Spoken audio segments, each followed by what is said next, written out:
Assalamualaikum warahmatullahi wabarakatuh.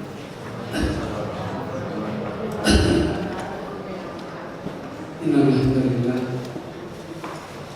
nahmaduhu wa nasta'inuhu wa nastaghfiruh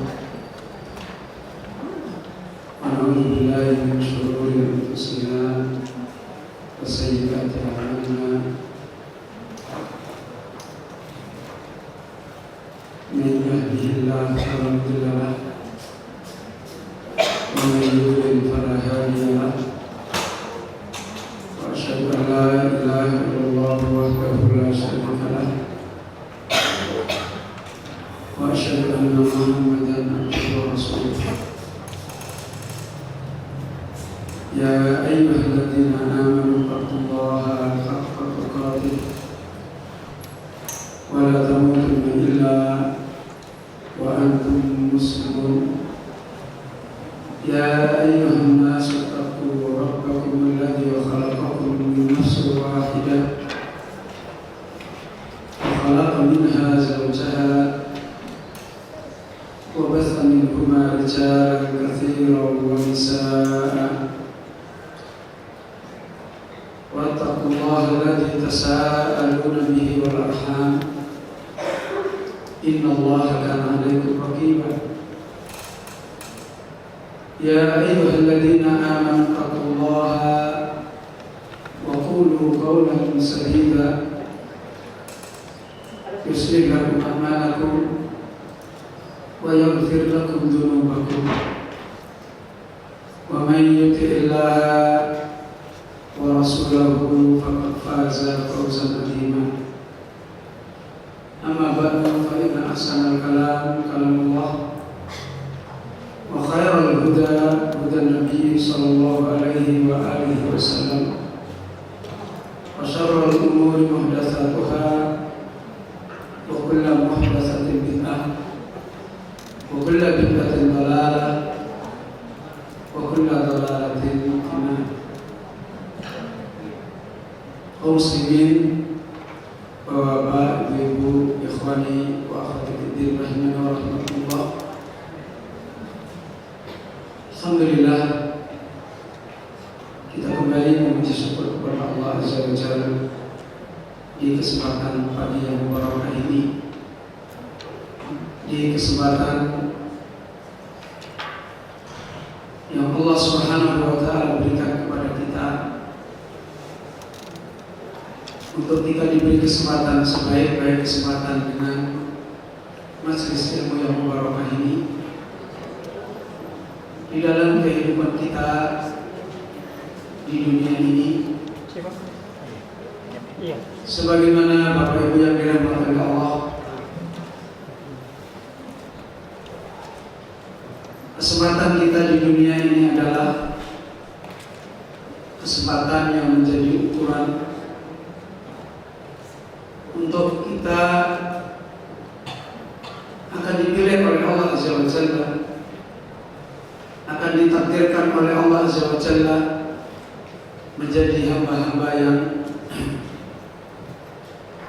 suada, menjadi hamba-hamba yang beruntung, berbahagia, atau naudzubillah min dzalik, dipilih menjadi hamba-hamba yang syaqawa, yang sengsara, yang celaka. Hal yang demikian ini Bapak Ibu yang dirahmati oleh Allah, karena dunia inilah kesempatan kita menempuh sebab. Dunia ini adalah kesempatan kita untuk Allah Azza wa Jalla menilai kita, ayyukum ahsanu amalan, atau naudzubillah min dzalik, bukan orang-orang yang seperti ini. Dunia ini kesempatan kita dipilih oleh Allah, ayyukum ahsanu amalan, mana di antara kita orang yang paling baik amalnya, atau naudzubillah min dzalik, orang-orang yang tidak demikian, yang Allah Subhanahu wa Ta'ala telah mengingatkan di dalam sebuah ayat afanaj'alul muslimina kal mujrimin.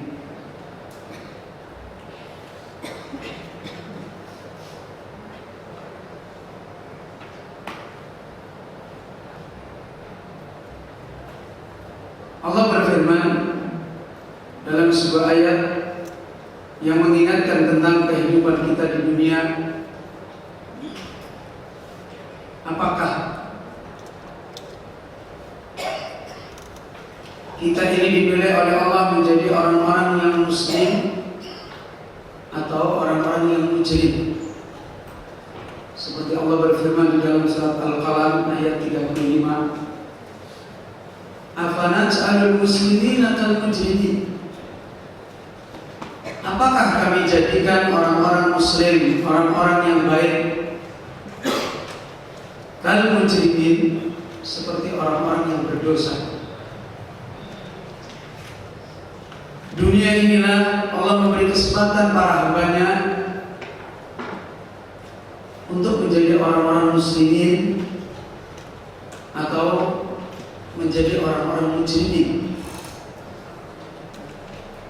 Dengan sebab hamba-hambanya kemudian mengambil kesempatan ini, maka seorang hamba akan mendapatkan akibat, yaitu orang-orang yang sa'id, orang-orang yang berbahagia, atau orang-orang yang sa'id, orang-orang yang celaka.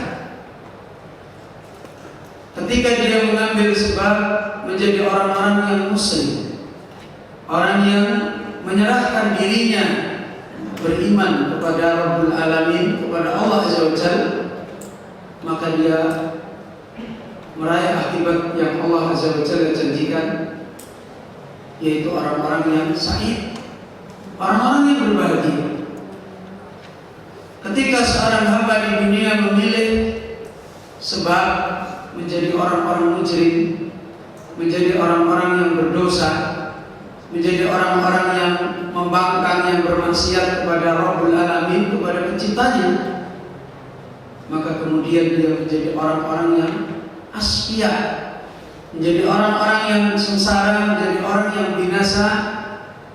Dan itulah hikmah Allah Azza wa Jalla di dalam kehidupan kita di dunia.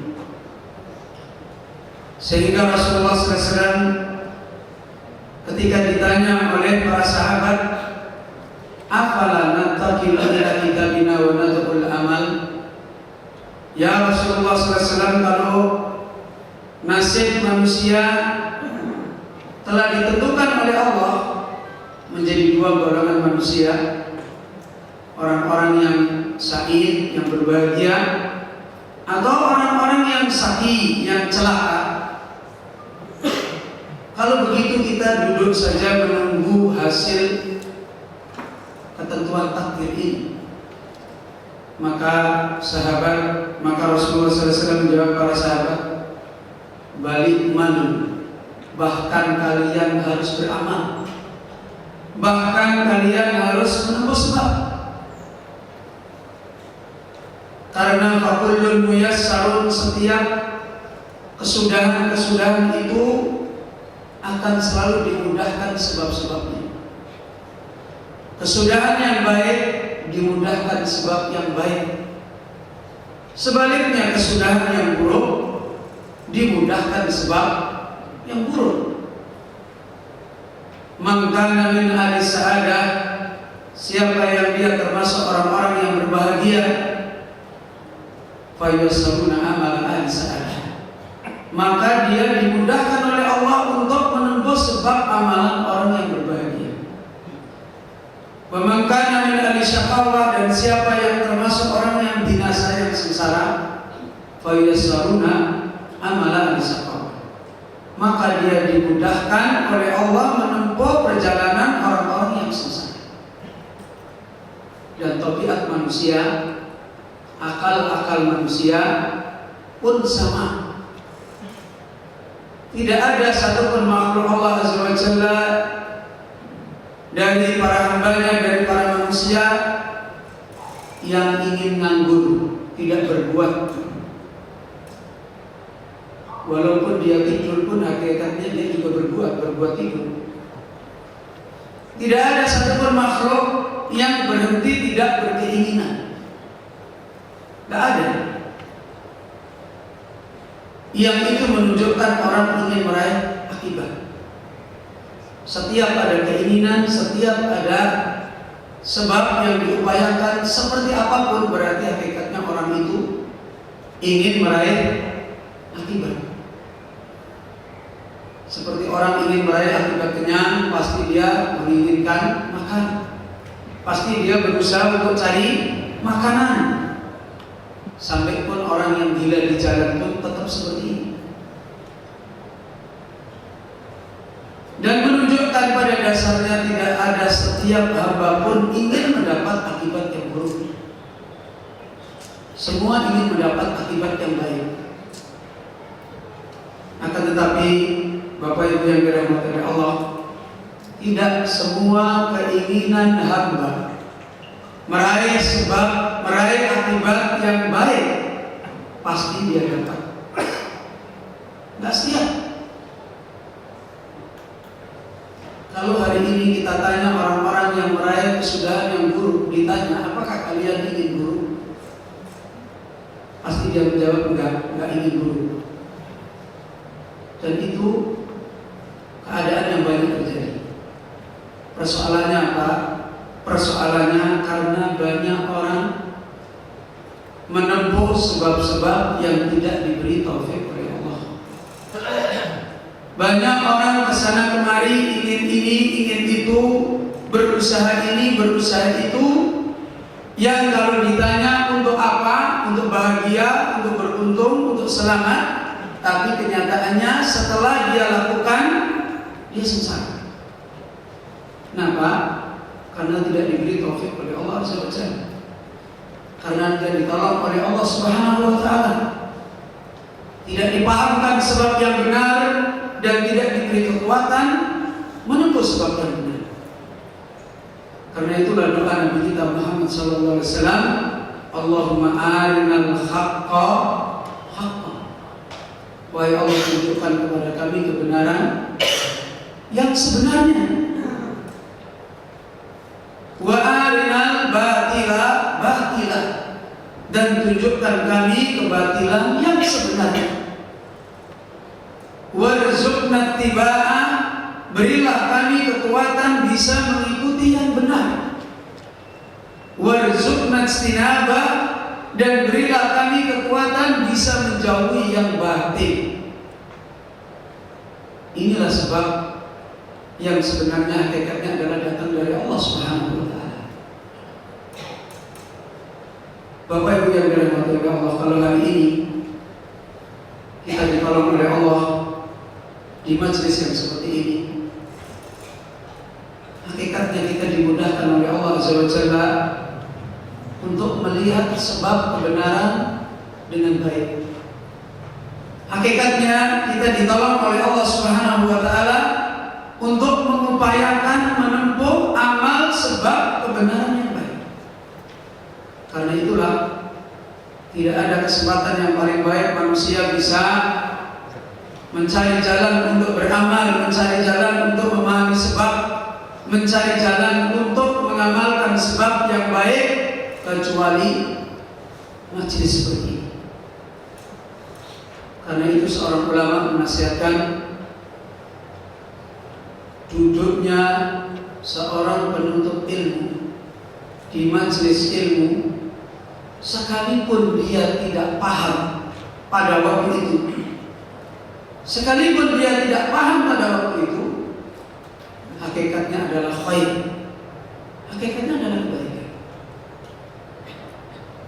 Karena hakikatnya walaupun belum mendapatkan pemahaman, duduknya orang-orang di majelis ilmu, diperingatkan olehnya ayat Allah, dinasihatkan ayat Allah, di majelis itu adalah majelis yang barakah.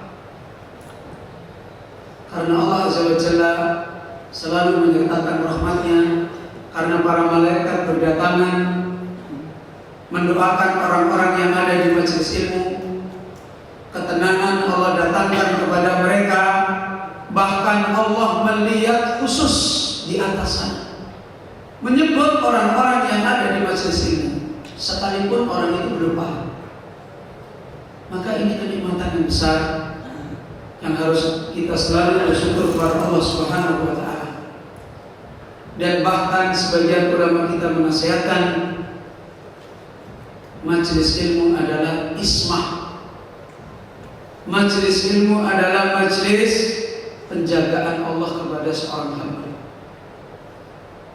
Majelis di mana Allah memberikan penjagaan kepada hamba-hambanya yang ada di majelis tersebut untuk ditolong oleh Allah Subhanahu wa Ta'ala.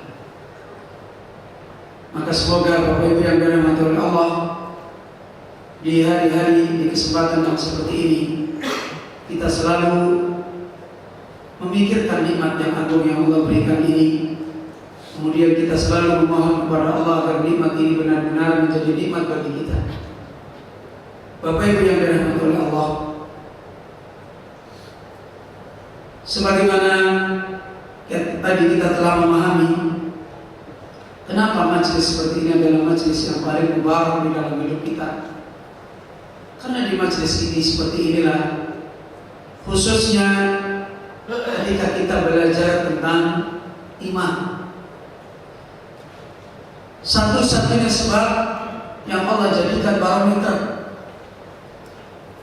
di mana Allah mengukur orang yang berbahagia dan Allah memisahkan orang-orang yang sengsara. Sebagaimana Allah Azza wa Jalla berfirman dalam sebuah ayat, laqad khalaqnal insana fi ahsani taqwim. Sungguh benar-benar kami ciptakan manusia ini fi ahsani taqwim, sebaik-baik ciptaan. Kemudian Allah mengatakan tsumma radadnahu asfala safilin. Kemudian kami turunkan manusia itu pada serendah-rendahnya tempat. Dari dua ayat ini Allah menunjukkan manusia itu ada yang ditempatkan oleh Allah Azza wa Jalla ahsani taqwim, paling baiknya ciptaan, dan ada yang ditempatkan oleh Allah asfala safilin, paling buruknya kedudukan.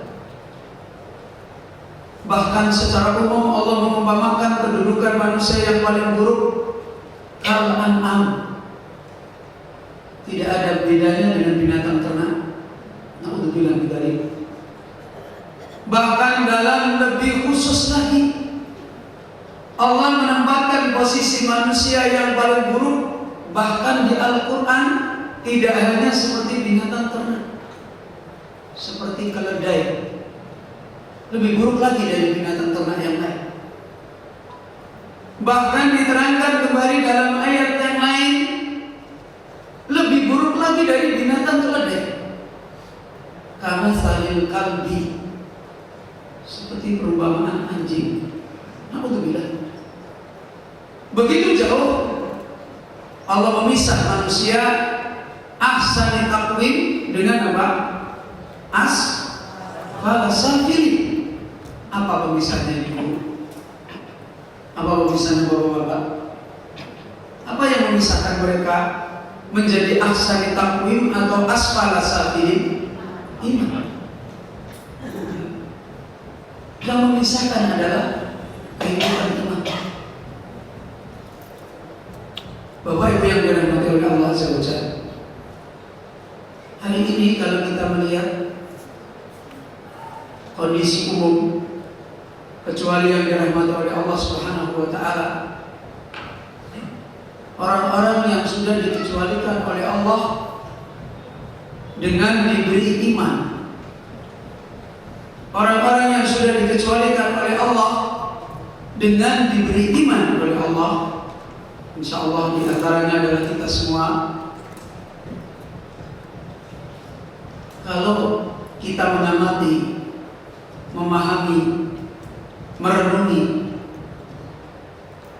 kondisi kita pada umumnya, belum banyak mendapatkan nilai yang sesungguhnya sebagai manusia yang ahsani taqwim. secara umum orang-orang yang telah banyak diberikan oleh Allah iman,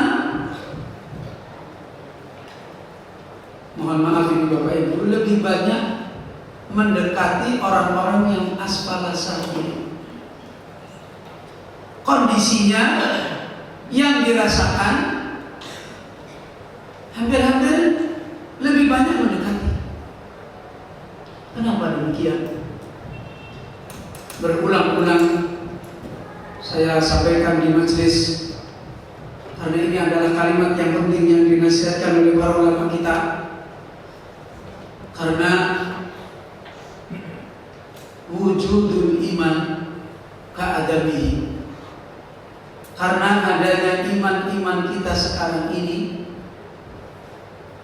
posisinya mirip seperti tidak adanya iman. Posisi iman-iman yang Allah SWT telah memberikan taufik kepada kita hari ini, posisinya adalah mirip seperti tidak adanya iman. Mungkin kita sempat kaget, karena tidak akan mungkin orang beriman mau dikatakan orang yang tidak beriman, kan begitu ibu-ibu ya. Mungkin kita sempat kaget, tapi hendaknya kita jujur. Kenapa? Para ulama kita menjelaskan bagaimana posisi iman yang kita miliki seperti menduduki tidak adanya iman. Pertama, iman-iman yang kita miliki ini sangat begitu mudah, hampir-hampir terlepas dari kita. Sehingga ulama kita menasihati hampir-hampir posisinya mirip seperti tidak adanya iman. Jadi iman yang kita miliki ini seperti begitu mudah sekali. Kalau hari-hari kita itu merasakan beratnya iman, merasakan beratnya membawa iman, merasakan kalau boleh seandainya iman ini kita lepas saja. Hal ini diisyaratkan di dalam hadis Nabi, kal qabidina alal jannah. Orang-orang yang membawa iman di zaman-zaman besar fitnah itu seperti menggenggam bara api. Menggenggam bara api ringan apa berat? Berat. Susah. Kenapa? Besarnya fitnah. Sehingga kadang-kadang jadi orang beriman kok susah ya. Sering kan? Enakan jadi orang yang tidak beriman. Iya Bu. Begitu. Kadang-kadang sering muncul orang tidak beriman kok seperti itu, enakan. Saya kok sengsara terus padahal saya jadi orang beriman. Kalau seandainya hati kita sudah tidak ada rasa takut untuk dilemparkan ke neraka, mungkin kita sudah lepas. Mungkin kita sudah lepas. Alhamdulillah. Kenapa? Karena beratnya membawa iman di zaman-zaman besarnya ujian. Yang kedua, seperti yang Rasulullah SAW sabdakan dalam sebuah hadis, pada hari akhir orang-orang beriman itu kalau dia lewat ke kubur, orang-orang beriman kalau dia lewat ke kubur, dia mengatakan, ya laitani kuntu makanah. Wahai Allah, seandainya saya segera masuk ke kubur itu saja. Paham maksudnya ini kalimat ini? Bapak, Ibu, ada yang paham? Orang seperti ini menunjukkan dia ingin minta segera apa? Segera mati. Kenapa dia minta ingin segera mati? Karena dia merasa imannya lemah. Takut kalau sampai-sampai copot. Ibu, dia merasa iman saya ini kayaknya lemah, hidup kayak gini, kalau seandainya sekarang dipilih oleh Allah, meninggal dunia sekarang selamat imannya, dia menginginkan seperti itu. Maka ini yang pertama. Kondisi iman yang sekarang ini banyak diberikan oleh Allah kepada orang-orang beriman, hampir-hampir keadaannya seperti rasanya orang yang iman itu diambil. Kenapa? Karena beratnya fitnah iman, dan yang kedua karena lemahnya iman-iman kita.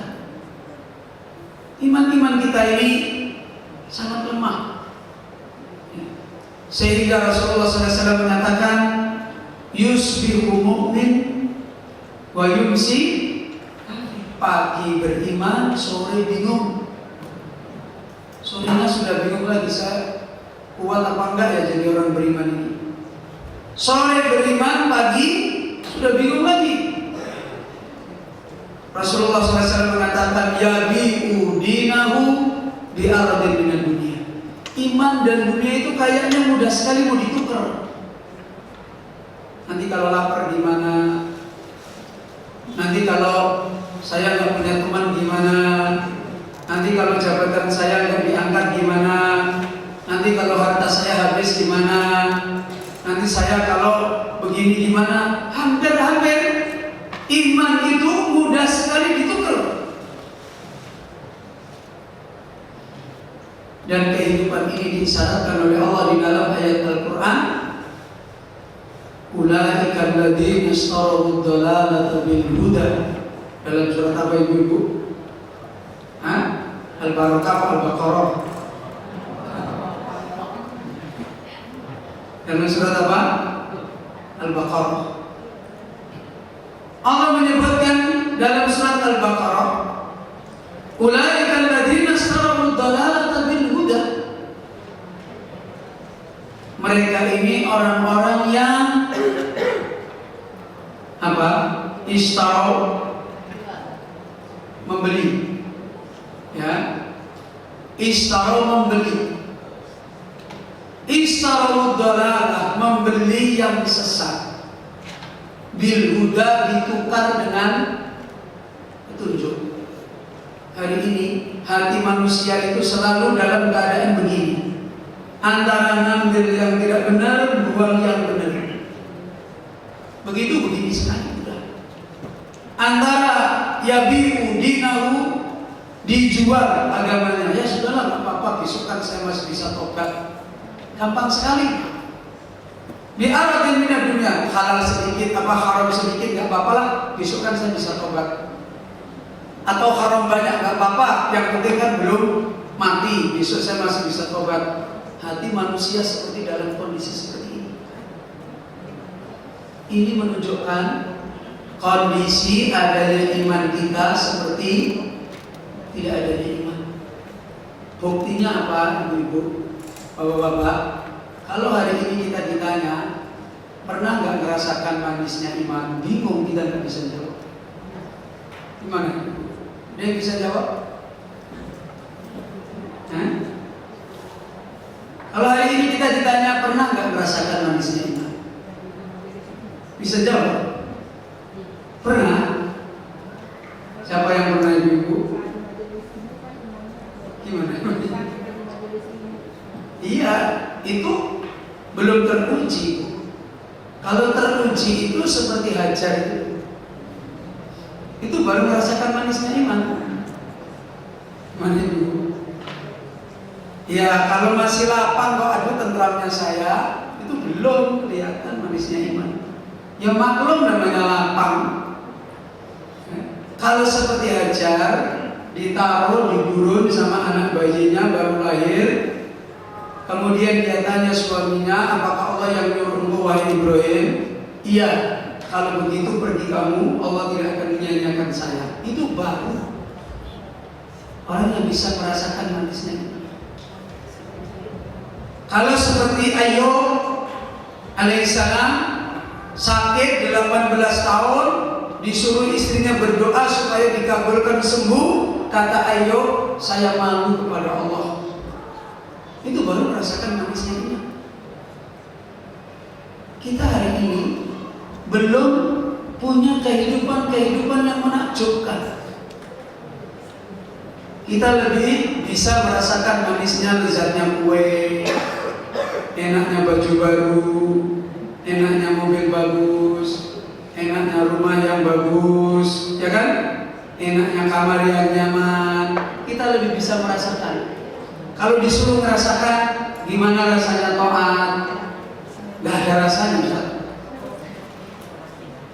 Ini menunjukkan kondisi di mana adanya iman hampir-hampir tidak ada bedanya dengan tidak adanya iman. Kenapa? Karena orang-orang yang tidak beriman juga, kalau hari ini ditanya kamu pernah nggak merasakan manisnya iman, ya jelas dia tidak mungkin bisa jawab.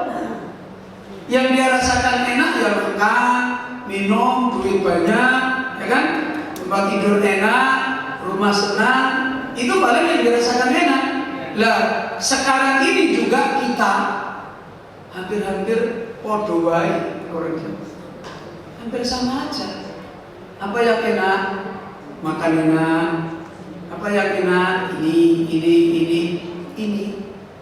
Ibu-ibu, bapak-bapak yang dirahmati oleh Allah. Dulu wanita sahabat yang namanya Khansah, ketika perang di Persia, ya, ketika perang di Persia, penaklukan Persia, anaknya 3 laki-laki dikirim. Begitu mendengar anaknya wafat, dia langsung sujud syukur kepada Allah. Bisa kita merasakan seperti itu? Sudah. Anak kita baru mondok, sakit sedikit, aduh pulang dulu nak. Baru sakit gatal sedikit, aduh nanti kalau dia ini gimana betul-betul sulit kan kita? Hampir tidak bisa dibedakan. Ya. Ini yang pertama. Yang kedua, iman itu kan kita ambil karena ada sebuah kepentingan. Kepentingan untuk merubah hidup. Ya kan Ibu? Kita ngambil iman kan berarti hidup kita ingin berubah kan? Yang dulu tidak baik, bagaimana jadi baik? Ini. Tapi kita kadang-kala sekarang punya iman, ingin merubah hidup itu susah. Padahal punya iman. Ingin jaga sholat berjamaah 5 waktu saja, bolong-bolong terus. Ingin menutup aurat yang syar'i saja, waduh kalau aurat saya ditutup nanti tidak menarik. Padahal mukmin. Disuruh banyak tinggal di rumah seorang wanita. Kalau sekarang tinggal di rumah terus kita jadi kuper, Ustaz. Ada saja. Kita masih berat untuk iman kita dibuat untuk modal menempuh kebaikan dan menjauhkan keburukan. Dulu mungkin Bapak Ibu pernah mendengar kisah 3 orang-orang yang terjebak di gua. Pernah mendengar? Yang kemudian guanya tertutup dan dia ingin keluar. Kemudian dia bermusyawarah dan akhirnya memutuskan untuk apa? Untuk berdoa. Dan masing-masing berusaha untuk menunjukkan amal salihnya, dijadikan wasilah berdoa kepada Allah. Salah satunya apa, Bapak-bapak? Ibu-ibu? Hah? Orang yang berbakti pada orang tua. Gimana bentuk berbaktinya? Gimana bentuk berbaktinya yang diceritakan oleh Nabi? Dia punya istri dan anak. Yang istri anaknya juga tidak punya, miskin. Dia punya orang tua, yang orang tuanya juga miskin. Setiap hari dia cari susu. Begitu dapat susu, maka dia datang ke orang tuanya. Kemudian setelah selesai diminumkan orang tua, baru diminumkan anak istrinya. Suatu hari dia datang ke orang tuanya tertidur. Tertidur lelap. Apa yang dia lakukan? Hah? Apa yang menjadi kekuatan dia bisa menunggu? Kenapa? Dia bisa berpikir pakai logika. Oh, bapakku dan ibuku baru tidur, lebih baik saya ketemu istriku yang tercinta dulu. Ya ibu, saya minumkan dulu separuh ke sana. Kalau perlu saya bawakan kipas, bapak saya kipasi biar kenyang dulu. Lo bisa jadi pakai logika, ya kan? Setelah saya minumkan istri dan anak saya, baru saya datang lagi ke sini, saya minumkan orang tua saya.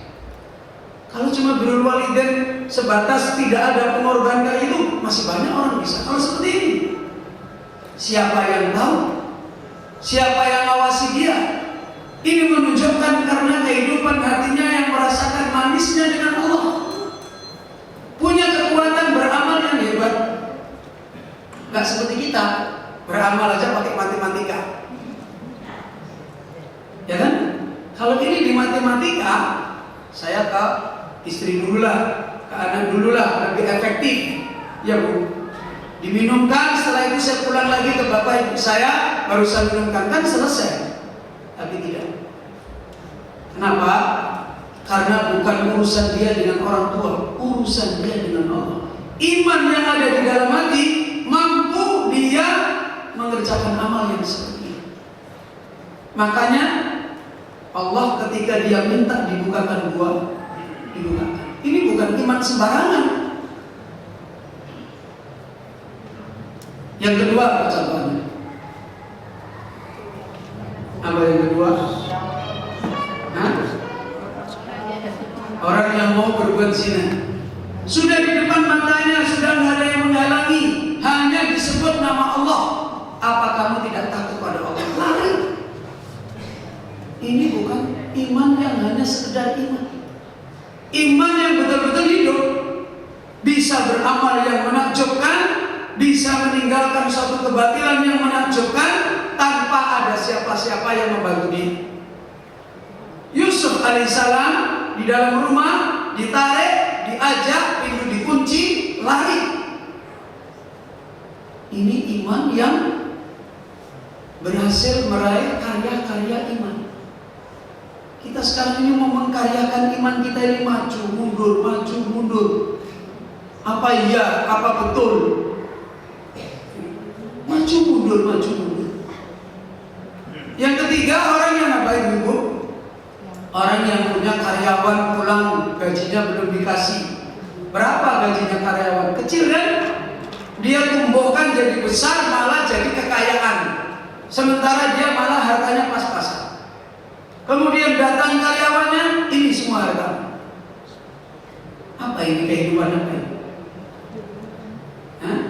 Kehidupan iman yang menakjubkan. Kan dia bisa, gajimu dulu berapa? Oh sekian, dikasih sekian. Kan ini yang capek saya. Bisa kan ibu?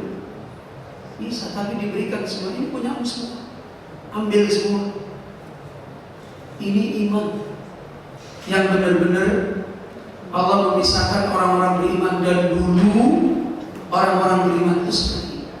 Karena itu dulu kehidupan iman itu betul-betul menyenangkan, betul-betul membahagiakan. Beda dengan keadaan sekarang ini dulu. Iman itu ditawarkan sebagai sesuatu yang ibaratnya orang jadi orang beriman pun gak mlebu neraka. Wis bar selesai. Ya. Paham? Kalau kita tidak memilih iman nanti dibakar di neraka. Jadi intinya itu kayak dibelenggu. Padahal iman itu adalah surga. Kehidupan iman itu adalah kehidupan jannah. Ya. Makanya dulu para ulama kita yang telah meraih manisnya iman, mereka sering mengatakan kalau para raja tahu yang kita rasakan, mereka akan menyuruh pasukan pasukannya, membawa pedang, membelah dada kita, memperebutkan apa yang kita rasakan di dalam dada. Ini dulu iman. Makanya sahabat-sahabat Nabi dulu kalau melihat saudaranya orang beriman seperti ini, punya karya seperti ini, punya karya seperti ini, menakjubkan. Mereka berebut. Kita sekarang berebut di belakang. Nanti dulu lah Ustaz, biar dia dulu aja. Dia paling kusuk. Kalau saya kan baru mulai. Ya kan? Rasulullah pernah suatu hari di suatu peperangan di malam hari ngumpulkan semua sahabat. Besok panji bendera perang ini akan saya berikan kepada orang yang Allah cintai dia, Rasulnya cintai dia, dan dia mencintai Allah dan mencintai Rasulnya. Tawaran ini diperebutkan. Semua sahabat di waktu malam berlomba mendekatkan diri kepada Allah. Bagaimana dia termasuk orang ini? Pagi subuh hari berebut datang mendahului di depan Nabi supaya diberi. Padahal yang namanya pemegang panji bendera perang itu panglima. Dan dulu kalau yang namanya panglima itu di depan, bukan di dalam bunker. Kalau sekarang kan panglima di bunker, nanti perangnya terakhir. Terus habis itu perjanjian, nggak jadi perang. Ya kan? Kalau dulu namanya panglima itu di depan. Kalau mati pasti mati duluan. Pagi-pagi Rasulullah SAW melihat semua sahabat. Maka padahal mereka ini wajahnya berpikir, ya Rasulullah, saya saja. Tapi Rasulullah melihat mana ini, dilihat semua mana. Kemudian tiba-tiba Nabi SAW bertemu, mana Ali bin Abi Thalib. Kemudian mereka saling melihat, tidak ada. Cari. Begitu dicari, Ali bin Abi Thalib sedang menangis, beristighfar, beribadah kepada Allah, panggil. Kemudian diberikan kepada Ali bin Abi Thalib. Ini dulu. Dan inilah sebenarnya kalau iman ini benar-benar diraih oleh manusia seperti ini, orang berebut jadi orang beriman. Ya, orang berebut jadi orang beriman. Karena memang iman itu adalah jannah. Iman itu adalah kehidupan surga, kehidupan bahagia.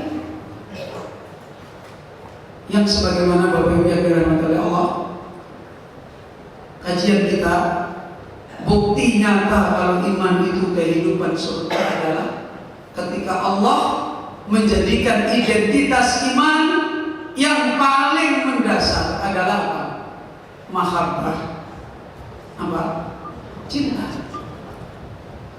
Iman itu adalah kehidupan cinta kepada Allah Azza wa Jalla. Kehidupan antara seorang hamba dengan kekasihnya, antara Allah Azza wa Jalla dengan kekasihnya. Sebagaimana Allah menjadikan Ibrahim sebagai apa? Allah menjadikan Ibrahim sebagai apa? Kekasih Allah. Allah menjadikan Ibrahim sebagai kekasih Allah. Dan Ibrahim adalah manusia yang paling kuat mencintai Allah, mengalahkan cintanya kepada yang lain. Anak istrinya kalah. Bagaimana tidak kalah? Anaknya saja mau disembelih, ya kan?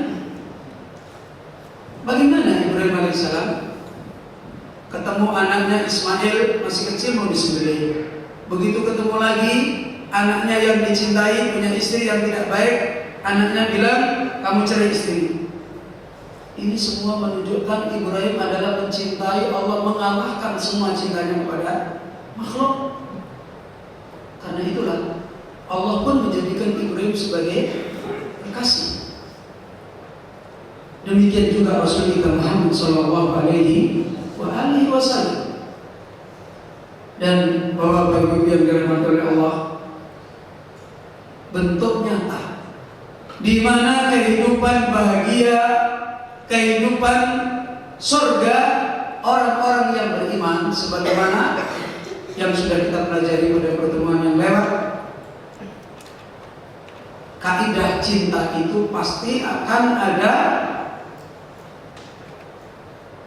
kehidupan mengenal yang dicintai. Dan bukti kalau cinta itu adalah keindahan, bukti cinta itu adalah kebahagiaan kalau ada kehidupan mengenal.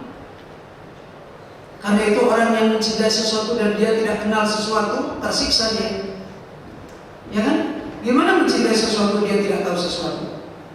Cinta istri tapi nggak kenal istrinya sama sekali, enak nggak kira-kira? Nggak enak. Mencintai suami nggak kenal suaminya, sama sekali suaminya itu kayak apa nggak tahu. Gimana bisa merasakan?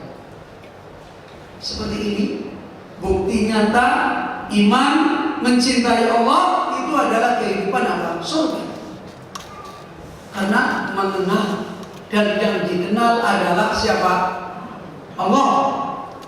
Kenapa mengenal Allah itu surga? Karena yang dikenal adalah yang memiliki sifat sempurna. Sebagaimana Allah mengkhabarkan, Qul huwallahu ahad. Apa artinya ahad? Ahad? Esa, apa itu Esa? Tunggal. Maksudnya tunggal? Gimana, Ibu? Apa? Allah sendiri. Begitu? Di mana letak kita bisa menunggalkan zat Allah, mencintai zat Allah dalam pengertian Allah itu tunggal?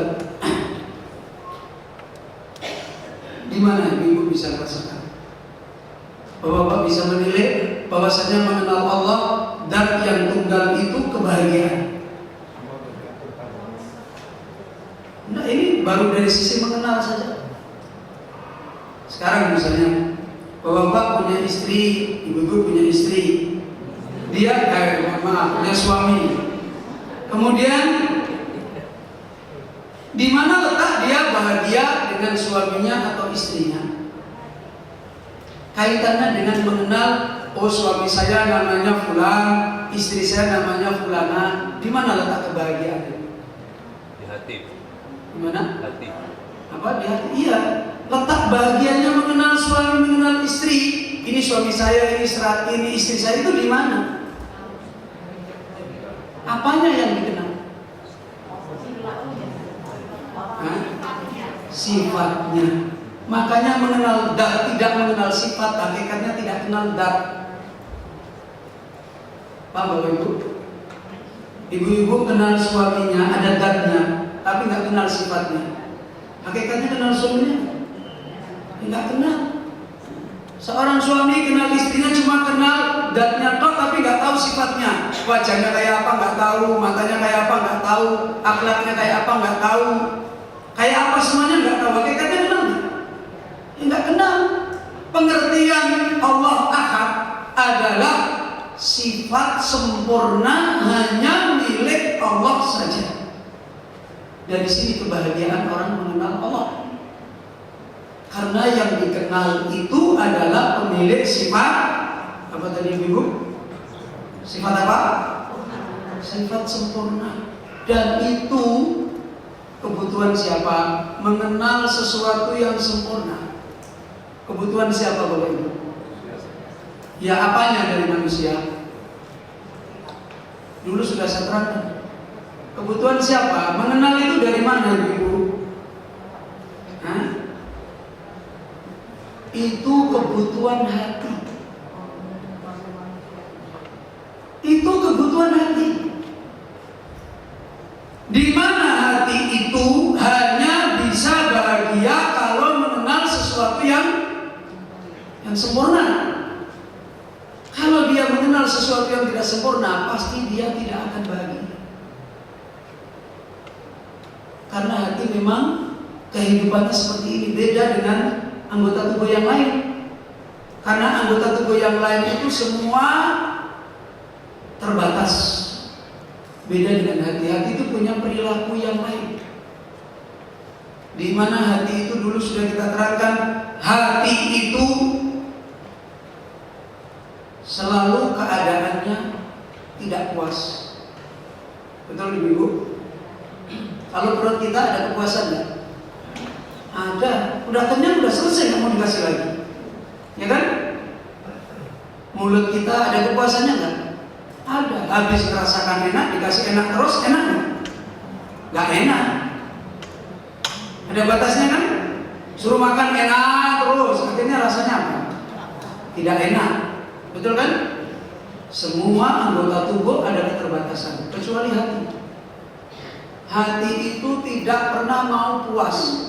Makanya kalau yang masuk ke hati sesuatu yang tidak sempurna, pasti hati itu nanti berkelana lagi, cari lagi, cari lagi, cari lagi, terus seperti ini. Gak akan bahagia. Kalau sudah diketemukan dengan Allah, dikenalkan sifatnya, sempurnanya, diajak memahami, mengenal sifat Allah, baru tenang. Baru dia puas. Hati selalu bercerai-berai. Sebentar-sebentar berubah lagi, sebentar-sebentar berubah lagi. Lihat ini berubah lagi, lihat ini berubah lagi, lihat ini berubah lagi. Begitu nggak hati kita? Padahal yang kita kendaki hati itu tenang atau sebentar-sebentar bingung, sebentar-sebentar bingung, tenang. Nah kalau hati diketemukan dengan makhluk, makhluk berubah-ubah nggak ibu-ibu, bapak-bapak? Kalau begitu hati pernah tenang nggak? Nggak pernah tenang. Yang namanya makhluk itu berubah. Sekarang punya duit 1 juta, besok duitnya sudah nggak ada, berubah kan? Akhirnya hatinya bingung. Sekarang punya duit 1 juta, tetangganya punya 2 juta, bingung nggak hatinya? Bingung. Hati itu selalu begitu. Maka kalau dia sudah dikenalkan Allah Ahad, baru dia tenang. Nggak kepenjot ini, nggak kepenjot ini, nggak ingin ini, nggak ingin ini, nggak ingin ini, tenang. Orang bilang begitu, Allah itu kan dunia sebentar, Allah lebih nikmat, selesai. Kemudian yang ketiga, hati itu tempat bersarangnya penyakit.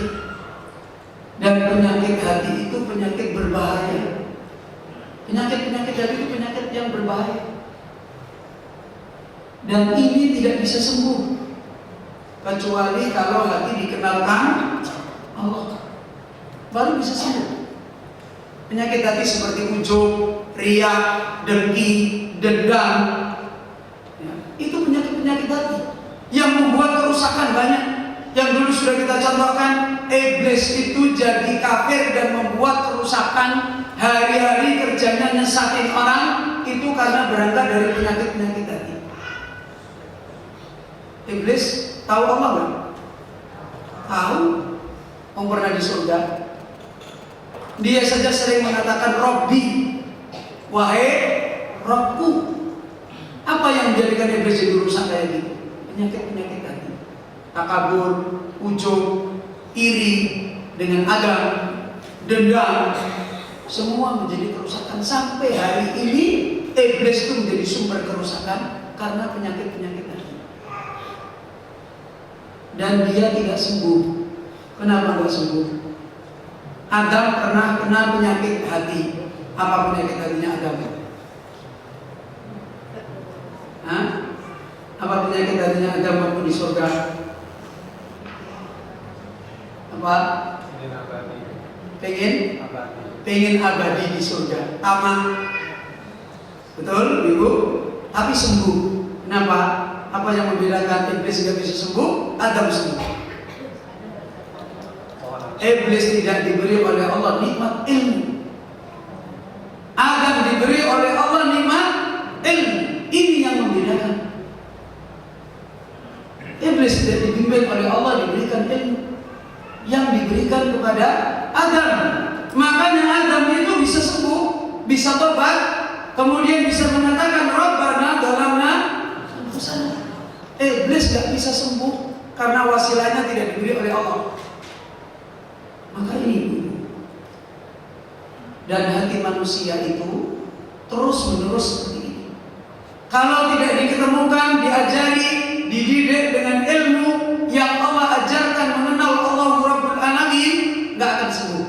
Karena itu kebahagiaan manusia kalau dia punya ilmu mengenal Allah. Hatinya tenang, ya, hatinya tenang, tidak kacau. hatinya selalu puas, tidak tamak, kemudian hatinya tidak mudah dihinggapi dengan penyakit-penyakit syubhat. Enggak. Lihat contohnya Ibrahim ketika menaruh anak istrinya. Pertama kali istrinya ngomong apa kepada Ibrahim? Ketika istrinya Hajar ditaruh di gurun, istrinya ngomong apa kepada Ibrahim? Bapak ibu ada yang tahu? Itu yang kedua. Yang tadi saya sebutkan yang pertama, kamu mau kemana? Kok mau meninggalkan anak istrimu di sini? Ini salah satu bentuk penyakit syubhat. Ibrahim jawab enggak. Supaya Ibrahim tidak terpengaruh dengan omongan ini, dia balikkan wajahnya. Dia enggak melihat anaknya, dia enggak melihat istrinya, dia balikkan wajahnya supaya enggak terpengaruh. Namanya manusia, melihat istrinya, melihat anaknya seperti itu kan bisa kemudian mentalnya turun. Tidak terpengaruh kan? Tidak terpengaruh. Begitu istrinya bilang apakah Allah, baru Ibrahim lihat kan betul Allah yang ngurus saya. Ini hatinya orang yang punya kehidupan iman, mengenal Allah dengan benar. Itulah kebahagiaan manusia. Di mana saja dia hidup, dia adalah orang yang paling berbahagia, paling lapang, tidak pernah terganggu dengan makhluk. Orang kalau tidak terganggu dengan makhluk, itu paling lapangnya manusia hidup. Tidak pernah terganggu dengan makhluk. Kita sering terganggu dengan suami kita, dengan istri kita, dengan anak kita. Senyum mengganggu, marah mengganggu, lapar mengganggu, kenyang mengganggu, ya kan? Kita mudah terganggu. Kenapa? Karena kita belum punya kehidupan mengenal Allah yang sebagaimana seperti orang-orang yang ditolong oleh Allah saja. Karena yang banyak penjelasan para ulama yang mengingatkan tentang masalah ini. Di antaranya ulama kita menasihatkan innal ladzata wal farhata wal thayyibal waqti wan na'imi alladzi la yumkinu at-ta'biru anhu innama huwa fi ma'rifatillah. Sesungguhnya manisnya hidup, kegembiraan hidup, indahnya kehidupan, waktu-waktu yang dilalui selalu merasa indah, merasa nikmat, merasa bahagia, yang tidak bisa dilukiskan, tidak bisa diukur dengan barometer apapun, hanyalah kehidupan orang yang mengenal Allah. Kehidupan orang yang mengenal Allah. Makanya dulu pernah saya sebutkan, kalau seperti ini Allah mencintai kekasihnya dan kekasihnya makhluk mencintai Allah, dan kehidupannya punya pengenalan yang seperti ini, wajar kalau ada ulama mengatakan sesungguhnya Allah itu punya hamba-hamba yang kalau disebut nama Allah sampai dia bisa pingsan. Disebut nama Allah saja dia bisa pingsan. Wajar. Ya. Saking apanya ini? Saking dekatnya kehidupan hatinya dengan Allah. Saking dia tidak bisa menahan dirinya bagaimana kebahagiaan dia dengan Allah. Bahagia yang meluap bisa membuat orang pingsan. Bisa nggak Bapak-bapak? Bahagia yang meluap bisa nggak? Bisa. Seorang orang tua tidak pernah lihat anaknya lama berpisah bertahun-tahun, dan anaknya terus menasihati orang tua, sering uang, banyak mendoakan orang tua, sampai orang tuanya rindu ingin bertemu. Begitu ketemu bisa pingsan. Bisa meluap kebahagiaannya, terharu, bisa pingsan. Ini sampai para ulama mengatakan seperti ini. Bapak Ibu yang dirahmati oleh Allah, maka kebahagiaan yang paling besar, karena itu ilmu yang paling besar yang Allah ajarkan kepada para hambanya adalah ilmu mengenal diri Allah. Apa Bapak? Ilmu mengenal diri Allah, yang sebagaimana dulu sudah kita contohkan salah satu ayat yang menunjukkan Allah mengajari hambanya mengenal Allah. Surat apa dulu? Lupa terus ini. Surat Al-Ikhlas. Lupa lagi kan? Di mana seorang hamba setiap sholat pada waktu itu yang dibaca surat Al-Ikhlas, dibaca surat Al-Ikhlas sampai makmumnya seperti bosan. Ini bacanya kok surat Al-Ikhlas terus. Kemudian datang kepada Nabi, ya Nabi, bagaimana imam kita ini kok yang dibaca Al-Ikhlas terus? Kalau seandainya kita semua dibacakan surat Al-Ikhlas tiap hari Al-Ikhlas, tiap hari Al-Ikhlas, tiap hari, lama-lama bosan. Kalau nggak ada ilmu di hati tentang Al-Ikhlas pasti bosan. Makanya banyak orang baca Quran bosan. Kenapa? Dia bodoh, nggak punya ilmu tentang Al-Quran. Kalau dia memahami Al-Quran, memahami maknanya, memahami kandungannya, memahami ajarannya, nggak pernah bosan. Sama misalnya orang tua dikirimi surat anaknya pakai bahasa Korea, padahal orang tuanya orang Indonesia, pakai bahasa Korea semua. Mau baca terus? Oh, buang, nggak paham gimana? Kan nggak ada pemahaman. Maka dia akan menjadi orang yang seperti itu. Maka ilmu yang paling besar diajarkan oleh Allah adalah ilmu mengenal Allah. Lihat ayat kursi, isinya dari awal sampai akhir tentang apa? Tentang Allah. Cuma kita ini sering salah paham. Senangnya cuma nempelin ayat kursi di dinding. Padahal harusnya ayat kursi itu bukan di dinding, ibu, di hati. Dipelajari, ditadaburi, dimasukkan ajarannya, pemahamannya di hati, bukan ditaruh di dinding, digulung-gulung, dijadikan ikat pinggang. Aneh-aneh. Ini bukan begitu mengerti. Dan inilah orang yang paling bahagia sebagaimana para ulama kita mengisahkan. Maka kemudian kebahagiaan orang yang mencintai Allah setelah mengenal Allah, kalau dia mengenal Allah dengan benar seperti tadi, mengenal kesempurnaan Allah Azza wa Jalla, maka kesudahannya pasti akan ada kehidupan cinta yang kedua. Apa? Kalau orang sudah mengenal yang dicintai, kesempurnaannya dia kenal dari seluruhnya yang ada. Kira-kira yang diinginkan apa Bapak Ibu?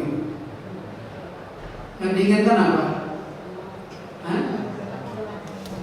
Bertemu. Kalau belum ketemu? Hah? Kalau belum bertemu? Nah, kita kan belum bertemu dengan Allah langsung. Bahasa lain ketika belum bertemu, yang diinginkan apa? Hah? Yang mirip bertemu. Apa yang mirip bertemu? Hah?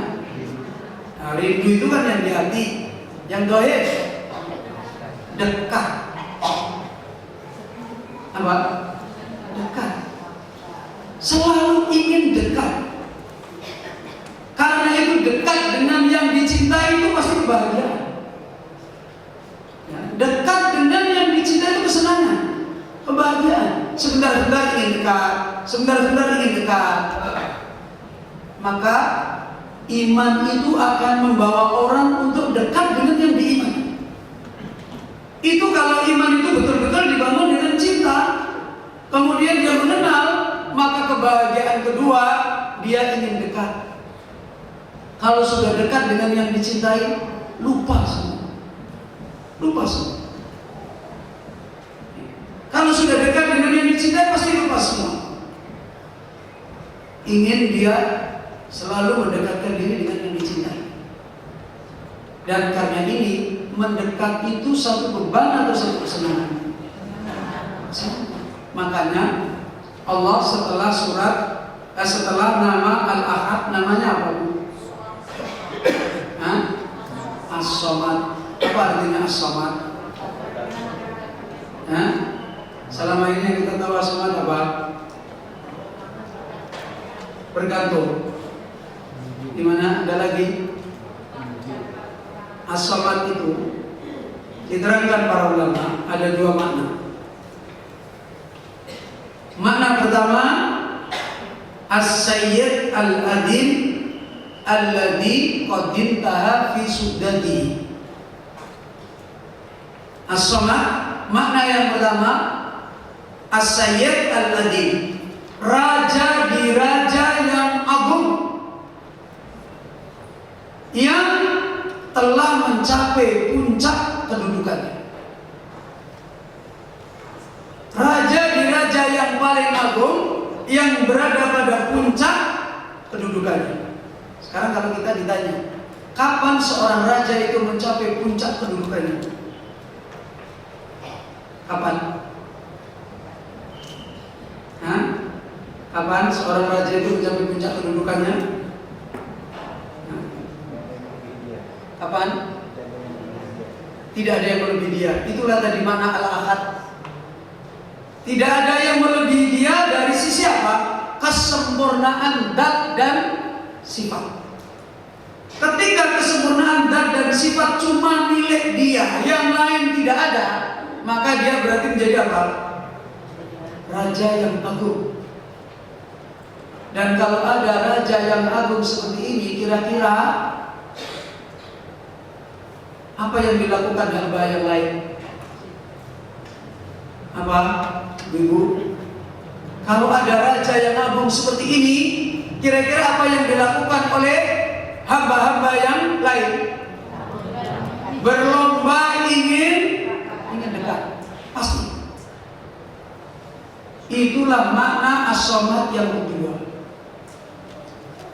As-samad yang kedua maknanya adalah taksiduhu jami'ul khalqi kulli fi jami'i hajatihi. As-samad yang kedua maknanya adalah seluruh makhluk taksiduhu, menuju ke sana. Ya, seluruh makhluk akan menuju ke sana. Sekarang coba kita kalau lihat satu contoh saja kesempurnaan Allah. Seandainya semua makhluk dari Adam sampai nanti hari kiamat berdoa meminta kepada Allah semua, minta dengan permintaan yang paling tingginya permintaan. Kemudian Allah memberi semua permintaan mereka, sedikit pun tidak mengurangi yang dimiliki oleh Allah saja. Gimana Bapak Ibu? Kalau kita mendengar saja berita dari Allah bahwasanya Allah seperti ini. Makanya kemarin saya baca di sebuah koran, ada sebuah data di dunia yang memberitakan bahwasanya persediaan energi dunia yang dihasilkan dari fosil, katanya, ini saya baca di koran, persediaan energi dunia yang dihasilkan dari fosil itu akan habis, katanya, pada tahun berapa tahun, 10 tahun lagi atau berapa? Kemudian makanya orang sekarang ini sedang berebut menguasai energi, sampai di Amerika minyak ditimbun dan begitu, karena berebut takut mati. Padahal Allah Azza wa Jalla ketika menciptakan langit dan bumi, kemudian Allah sempurnakan ciptaannya, bumi diberi bekal oleh Allah untuk memberi kebutuhannya makhluk sampai hari kiamat. Langit diberi bekal oleh Allah untuk memberi kebutuhannya makhluk sampai hari kiamat. Kemudian Allah mengatakan, kalian kemari taat kalian kepada saya apakah tidak? Kami akan patuh taat kepada beliau. Kalau orang mendengar ini saja, bagaimana mau takut tidak bisa makan? Bagaimana mau takut energi? Namanya energi yang buat manusia. Kalau sudah seperti ini, orang kalau mengenal Allah seperti ini, pasti dia akan apa? Akan menuju hanya kepada Allah. Nggak pernah khawatir dengan apa-apa. Ya. Ini sebab musabab yang Allah tunjukkan, yang tidak bisa diukur oleh akal manusia. Belum lagi energi yang tidak bisa dibaca oleh manusia. Contoh energi yang tidak bisa dibaca oleh manusia. Api itu energi nggak? Energi apa itu? Bapak-bapak, energi panas. Allah bisa merubah energi panas jadi energi dingin. Ada manusia yang bisa begitu? Tidak bisa. Ketika Allah menyuruh api yang mau dibuat membakar Ibrahim, apa? Uni, taat kamu padaku. Bardan wa salaman ala Ibrahim, kamu selamatkan Ibrahim dan kamu sejuk. Berubah.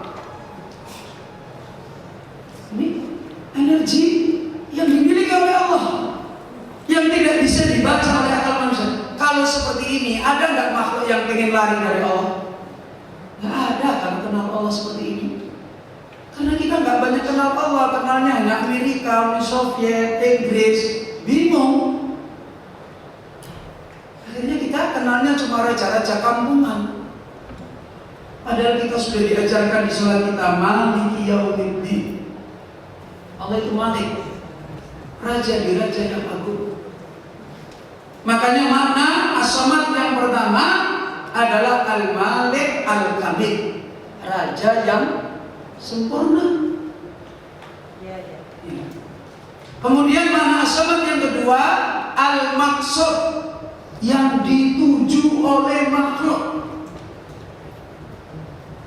Inilah dengan apa makhluk menuju kepada Allah? Dengan mendekat. Maka mendekat kepada Allah itu adalah sisi surga kehidupan iman. Kebahagiaan makhluk itu kalau dia berhasil mendekat kepada Allah. Mendekat yang bagaimana Ibu? Karena menuju kepada Allah itu ada dua. Ada menuju kepada Allah yang dibimbing oleh syariat Allah, dan ada yang menuju kepada Allah terpaksa, tidak mengikuti bimbingan syariat Allah. Hal ini sebagaimana Allah Subhanahu wa taala berfirman di dalam sebuah ayat,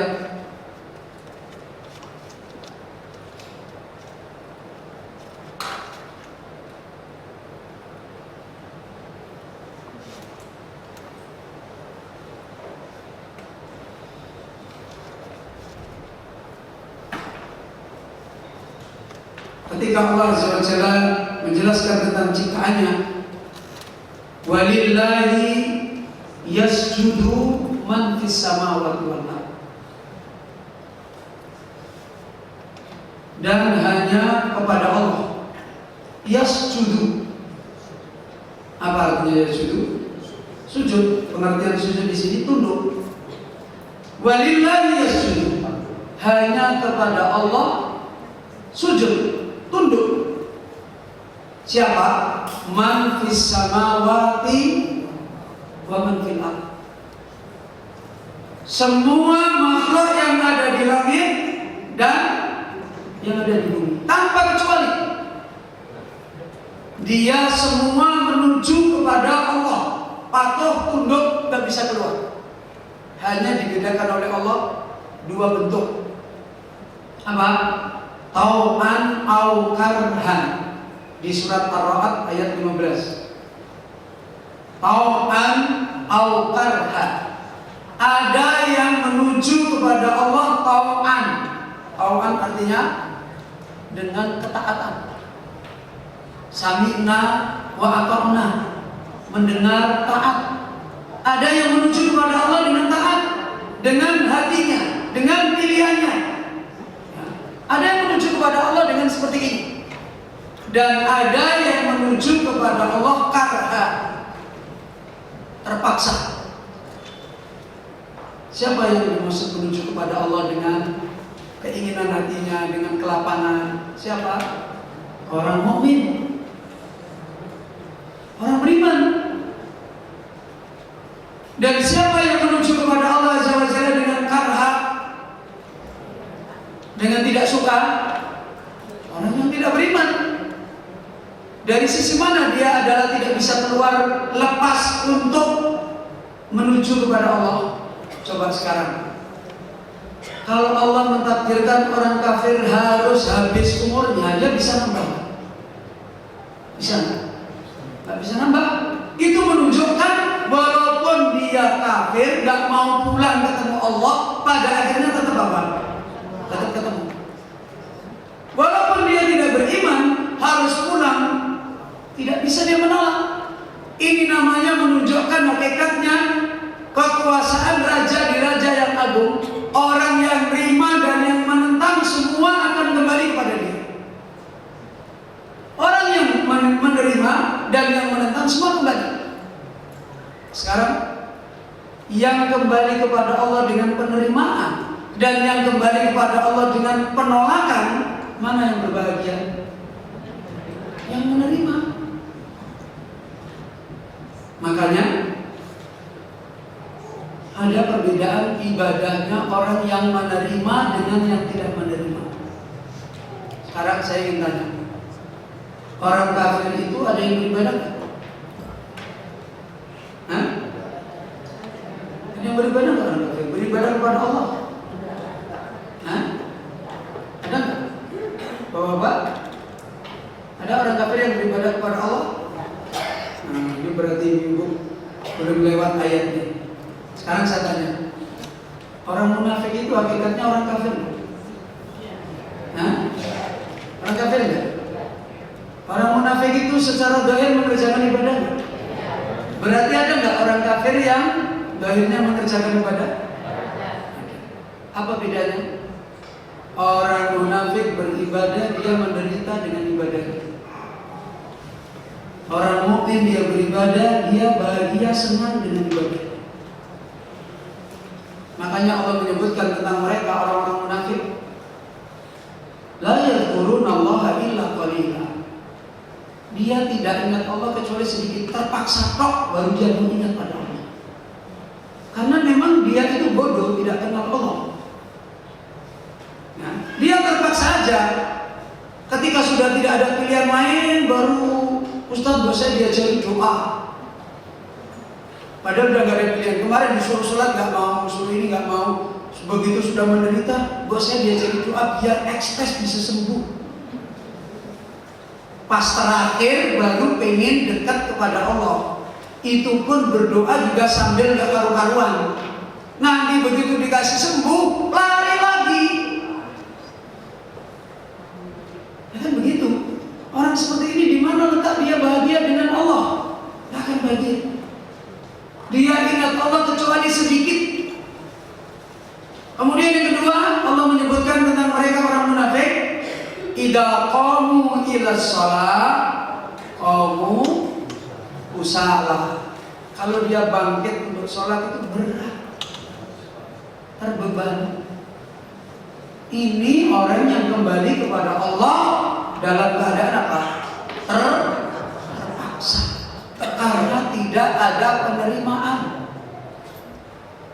Karena tidak ada penerimaan, tidak ada pemahaman, tidak ada kecintaan, tidak ada pengenalan, maka kembali kepada Allah dengan berat. Mati pun berat, kembali beneran kan mati. Ya kan? Masih hidup untuk disuruh kembali mendekat juga berat. Kalau sudah seperti ini, maka walaupun doanya nanti dia mati juga berat, di dunia dia ingin dekat, berdoa dan sebagainya juga berat. Coba, kemarin di Subang ada bapak-bapak bertanya, Ustaz, bagaimana menghilangkan suudzon kalau kita berdoa kok nggak dikabul-kabulkan? Gimana Bapak Ibu? Jadi gimana saya supaya tidak suudzon kepada Allah? Saya berdoa kepada Allah kok nggak dikabul-kabulkan? Ini menunjukkan merasa berat, kan? Merasa berat. Orang mukmin itu duduk berdoa itu kebahagiaan, walaupun nggak dikabulkan. Kenapa? Gimana? Walaupun nggak dikabulkan. Sekarang kalau misalnya kita ambil contoh saja yang sederhana.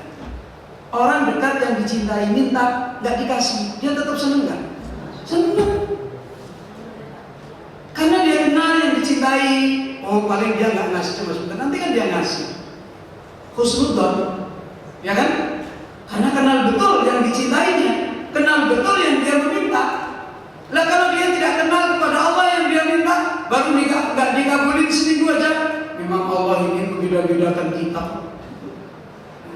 Sudah kan? Kalau udah begitu artinya sakit apa lapar?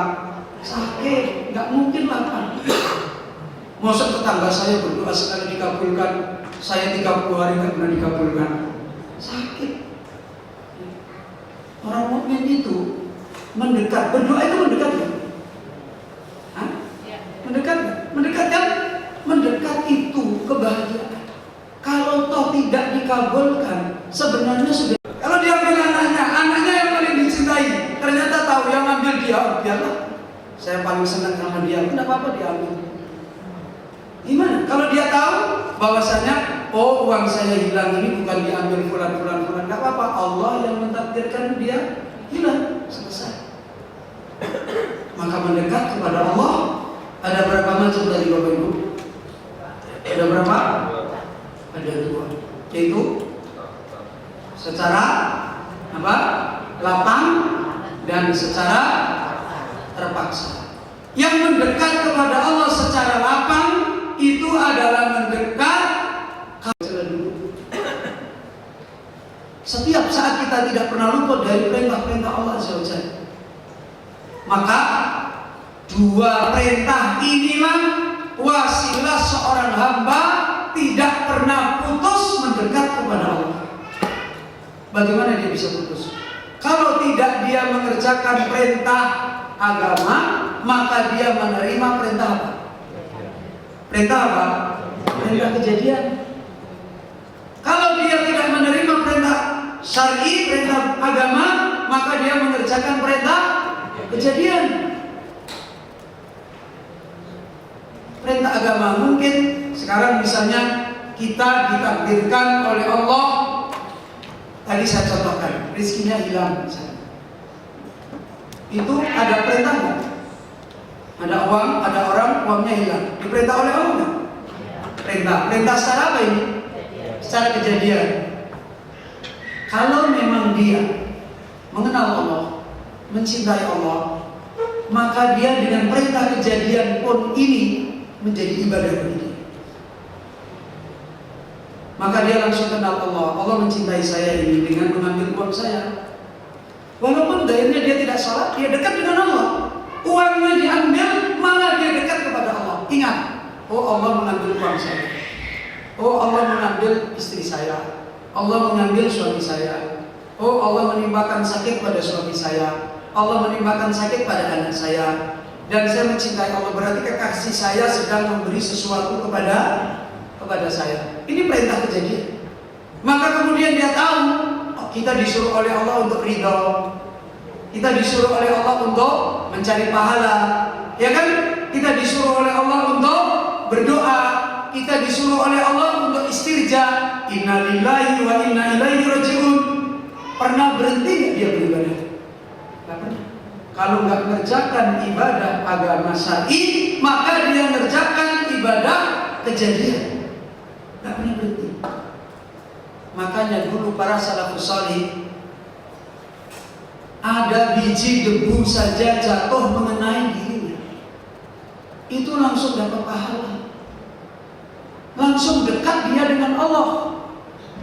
Begitu ada biji debu jatuh, dia langsung ingat ini diperintah dengan pun oleh Allah, dan Allah memerintah dari atas, dan dia ingat kebesaran Allah, dan Allah itu selalu mentakdirkan dengan hikmah, dan dia tahu walaupun cuma sebesar biji debu ini bukan masalah sepele.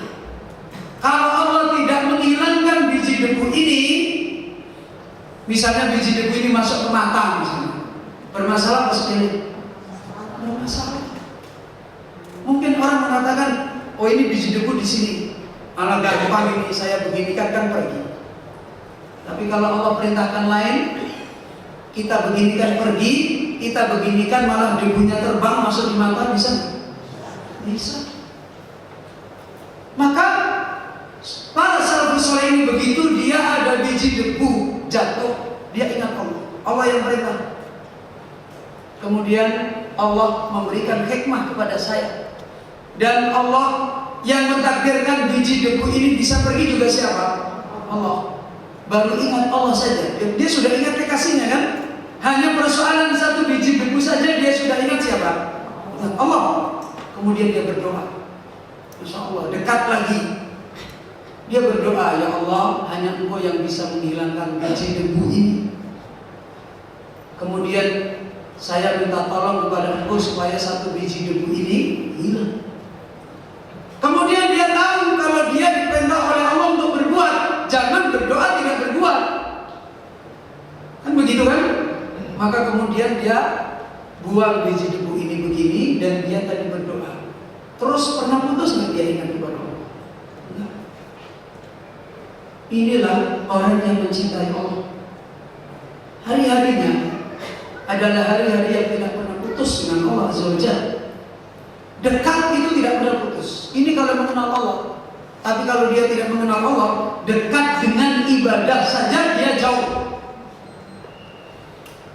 Sedang Allahu Akbar, ini kan dekat dengan ibadah, hatinya kemana-mana. Ini posisinya sedang mendekat kepada Allah dengan apa? Dengan ibadah, itu saja hatinya jauh. Ini kalau orang tidak beriman, kalau orang tidak mengenal Rabbul Alamin, kalau orang tidak punya kehidupan cinta kepada Allah dan mengenal Allah, begini.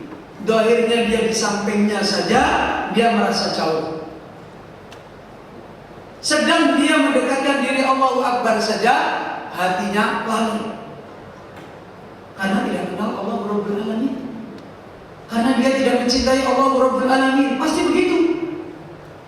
Beda orang yang mencintai Allah, yang mengenal Allah, sedang tidak beribadah saja secara agama, dia tetap tidak pernah putus ibadahnya dengan Allah. Itu ibadah apa tadi? Kalau dia ada biji debu jatuh, kemudian dia ingat Allah, yang ingat di mana yang biru?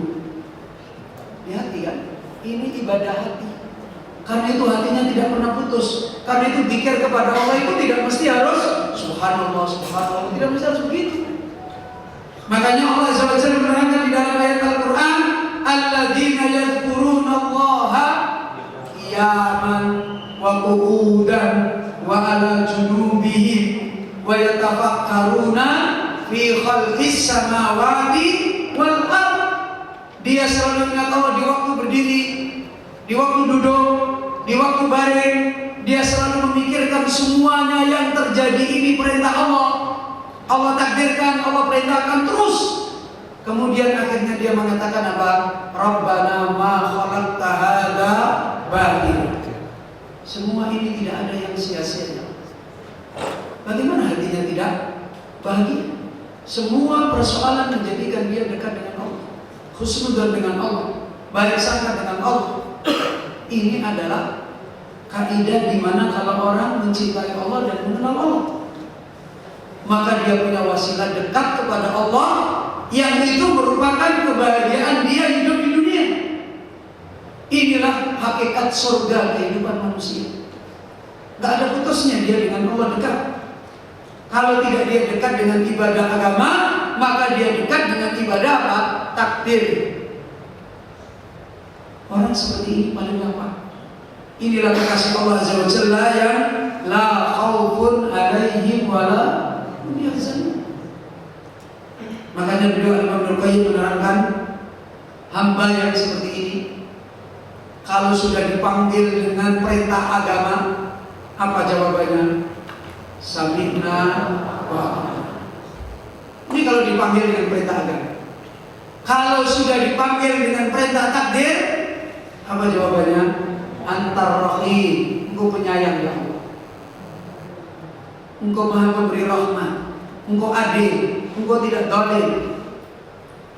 Begitu ditakdirkan begini, engkau menyayangi saya. Ditakdirkan begini, engkau adil. Karena mungkin dosa-dosa saya, kekeronan saya, jadi terus terbangun kehidupannya yang baik dengan Allah. Ini kebahagiaan, ini kesenangan. Ini kehidupan surga yang diraih oleh seorang hamba yang mengenal Allah dan mencintai Allah. Maka dia siar kehidupannya adalah dekat dengan Allah. Kebahagiaan dia adalah dekat. Kalau nggak dekat dengan ibadah agama, maka dia dekat dengan ibadah apa tadi? maka orang seperti ini tidak pernah putus kebahagiaannya. Tidak pernah. Makanya dikatakan oleh para ulama, dulu pernah saya contohkan, dia hampir-hampir tidak pernah melihat makhluk. Gimana ibu? Kalau ada ulama yang pernah mengatakan seperti Syekh Abdul Qadir Jailani, cuma orang salah paham.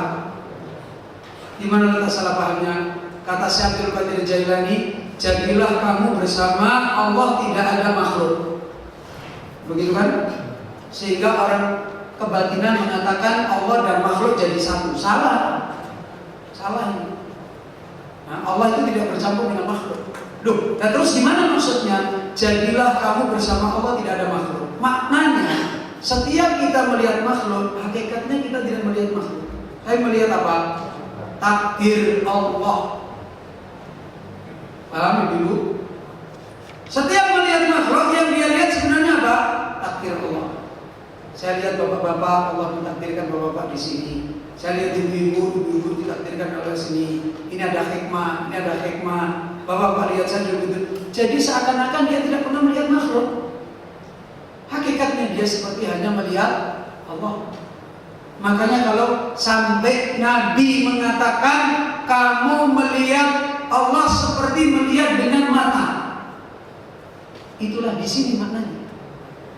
Kita lihat hari-hari seperti melihat Allah, karena kita lihat perbuatan Allah, kita lihat hikmahnya Allah, kita lihat keadilannya Allah. Setiap hari yang kita lihat adalah kasih sayang Allah, hikmahnya Allah, keadilannya Allah. Ada orang begini, kita lihat adilnya Allah. Ada orang begini, kita lihat kasih sayang Allah. Ada orang begini, kita lihat Allah menyayangi fulan. Terus kita hanya selalu kemudian mendapatkan kedekatan dengan Allah. Bapak Ibu yang dirahmati Allah, ini sehingga setiap takdir, setiap kejadian yang terjadi selalu menjadi kebahagiaan dia. Karena itu Nabi tidak pernah ribut dengan Nabi yang lain. Di sisi Nabi Sulaiman, di sisi Nabi Ayub, kondisinya sama. Nabi Ayub ditakdirkan sakit, disayangi oleh Allah.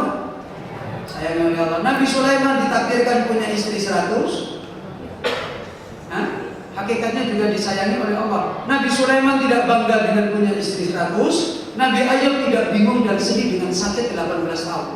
Karena dua-duanya melihat itu karunia Allah. Makanya nggak ada orang iri, nggak ada orang dengki, nggak ada orang sakit hati. Ini kalau manusia sudah seperti ini, mana ada orang bahagia melebihi seperti ini?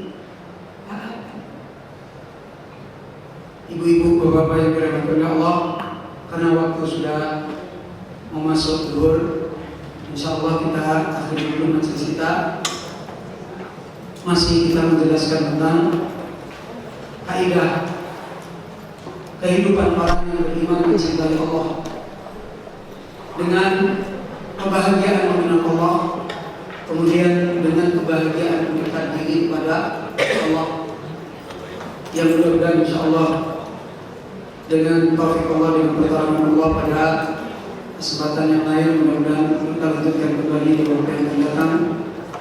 Dan mudah-mudahan Allah Azza wa Jalla memberikan taufik kepada kita semua menjadi orang-orang beriman yang mencintai Allah dan yang dicintai oleh Allah. Kita akhiri majelis kita. Subhanallah wa bihamdika asyhadu an la ilaha illa anta astaghfiruka wa atubu ilaik.